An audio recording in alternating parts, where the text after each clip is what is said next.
Shalom, selamat pagi saudara-saudaraku yang terkasih di dalam Kristus Yesus. Sebelum kita beraktivitas di akhir pekan ini, mari kita merenungkan firman Tuhan. Dan untuk itu, mari kita satu dalam doa. Bapa kami yang baik, Bapa yang bertakhta di dalam kerajaan surga, kembali kami datang ke hadapan-Mu, mengucap syukur untuk berkat kasih karunia dan penyertaan-Mu dalam hidup kami. Sehingga pagi ini kami boleh bangun dengan tubuh yang diberkati. Dan terima kasih untuk kesempatan yang masih Kau berikan bagi kami untuk kembali membaca dan merenungkan firman-Mu. Untuk itu berkatilah kami agar kami boleh mengerti dan mampu melakukan firman-Mu di dalam kehidupan kami. Terima kasih Bapa di surga, hanya di dalam nama anak-Mu Tuhan Yesus Kristus kami mengucap syukur dan berdoa. Amin. Saudara-saudaraku yang terkasih di dalam Kristus Tuhan, pagi hari ini kita akan merenungkan firman Tuhan yang saya beri judul, Bagi Tuhan tak ada yang mustahil. Pembacaannya terambil dari Kejadian 18 ayat 10 sampai 14. Demikian firman Tuhan. Dan firman-Nya, sesungguhnya aku akan kembali tahun depan mendapatkan engkau. Pada waktu itulah Sarah istrimu akan mempunyai seorang anak laki-laki. Dan Sarah mendengarkan pada pintu kemah yang di belakangnya. Adapun Abraham dan Sarah telah tua dan lanjut umurnya, dan Sarah telah mati haid. Jadi tertawalah Sarah dalam hatinya, katanya, akan berahikah aku setelah aku sudah layu, sedangkan tuanku sudah tua? Lalu berfirmanlah Tuhan kepada Abraham, mengapakah Sarah tertawa dan berkata, sungguhkah aku akan melahirkan anak, sedangkan aku telah tua? Adakah sesuatu apapun yang mustahil untuk Tuhan? Pada waktu yang telah ditetapkan itu tahun depan, aku akan kembali mendapatkan engkau. Pada waktu itulah Sarah mempunyai seorang anak laki-laki. Amin.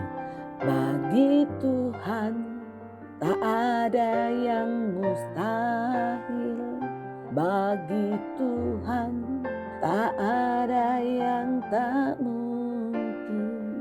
Mujizatnya disediakan bagiku. Ku diangkat dan dipulihkannya. Itulah penggalan lirik sebuah lagu yang pernah dipopulerkan oleh Sari Simorangkir, seorang penyanyi yang sudah tidak asing lagi di belantika musik lagu rohani. Sari Simorangkir seringkali menciptakan karya-karya yang diangkat dari realita hidup yang dialaminya, termasuk lagu yang berjudul Bagi Tuhan Tiada Yang Mustahil ini. Konon lagu tersebut merupakan karya yang tercipta saat ia menemani sang ayah menjalani pengobatan dan perjuangan dalam melawan penyakit kanker usus yang diderita ayahnya. Nah, saudara-saudaraku, di dalam perjalanan hidup ini ada kalanya kita menghadapi pergumulan yang sepertinya membuat kita sempat merasa berputus asa. Namun jangan sampai kita menjadi orang yang pesimis. Karena bagi Tuhan tidak ada perkara yang mustahil. Bagi Tuhan segalanya mungkin.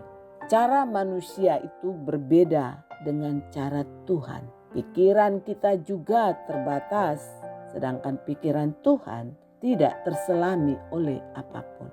Oleh karena itu, terkadang cara Tuhan bekerja melebihi pikiran kita. Satu hal yang perlu kita lakukan, kita harus percaya bahwa Tuhan mampu melakukan semuanya, sebab Dia adalah Tuhan yang berkuasa.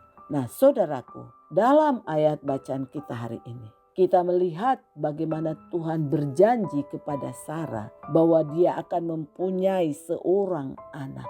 Pada awalnya Sarah tidak mempercayai hal itu. Bahkan Sarah sempat mentertawai di dalam hatinya karena ia sadar bahwa dirinya dan Abraham sudah terlalu tua dan ia pun telah mati haid. Sarah berpikir waktunya sudah lewat, namun pada akhirnya Tuhan menyatakan kuasanya. Sarah melahirkan Ishak. Saat Tuhan menyatakan kuasanya di dalam hidup kita, maka segala janjinya akan terjadi. Walau bagi manusia memang sudah tidak mungkin, namun Tuhan memungkinkannya. Sungguh tiada hal yang mustahil saat kita percaya kepada Tuhan. Ketika kita percaya kepada Tuhan, maka mujizat Tuhan akan terjadi. Ketika kita angkat tangan, disitulah Tuhan turun tangan untuk menyempurnakan apa yang telah kita kerjakan.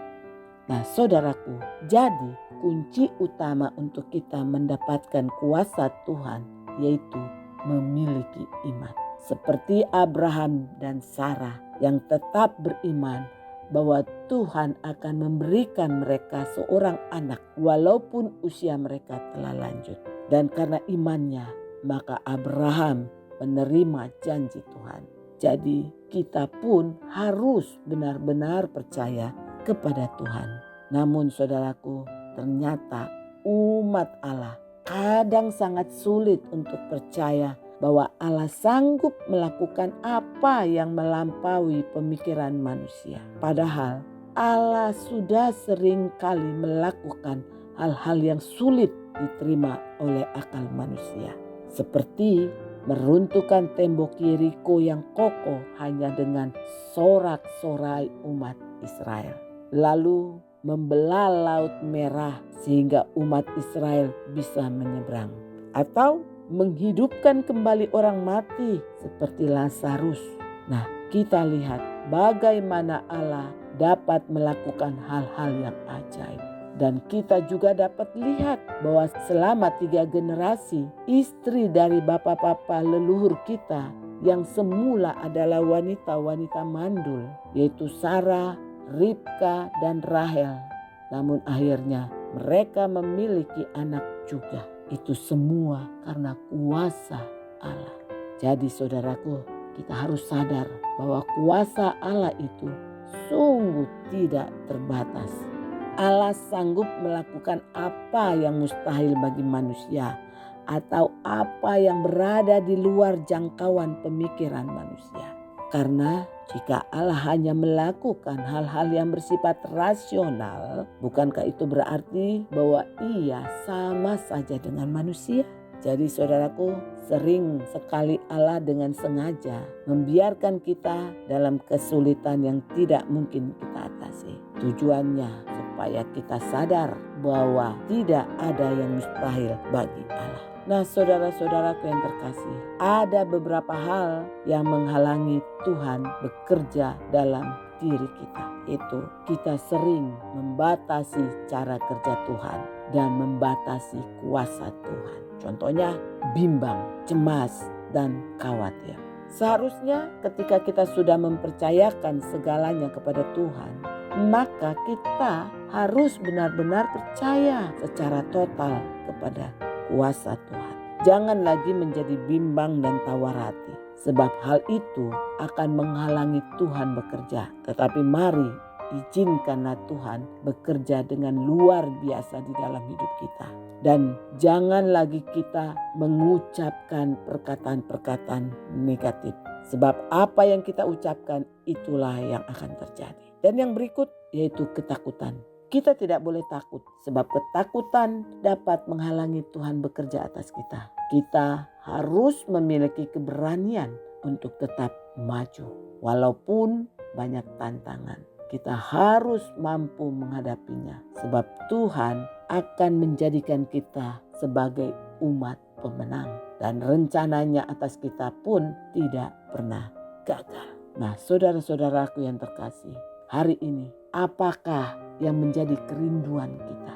Mari serahkanlah sepenuhnya kepada Tuhan. Bawalah dalam doa kita. Percayalah bahwa kuasanya tidak pernah terbatas. Percayalah bahwa Tuhan sanggup mewujudkan setiap kerinduan kita. Asalkan kita tetap menjaga hati kita hanya terarah kepada kehendak Allah. Tetaplah setia dan melangkah di dalam iman. Percayalah bahwa Allah dapat melakukan hal-hal yang mustahil dalam hidup kita. Sebab jika Tuhan memiliki rencana dalam kehidupan kita, maka Dia juga pasti akan menolong dan menguatkan kita melalui setiap perjalanan hidup kita. Bahkan hal itu walaupun nampaknya mustahil bagi kita. Kita hanya perlu percaya dan berserah kepadanya. Mari kita hidup di dalam janji-janjinya hingga kita dapat menikmati berkat-berkat Tuhan. Amin. Mari kita kembali satu dalam doa. Bapa kami yang bertata dalam kerajaan surga, kami percaya bahwa janji-Mu ya dan amin.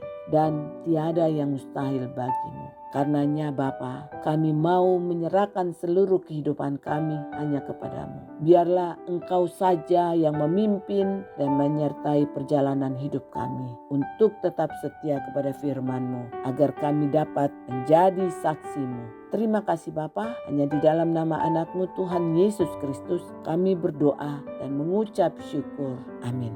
Demikianlah perenungan kita hari ini. Kiranya Tuhan Yesus Kristus yang menyertai dan memberkati kehidupan kita di sepanjang hari ini. Haleluya. Amin.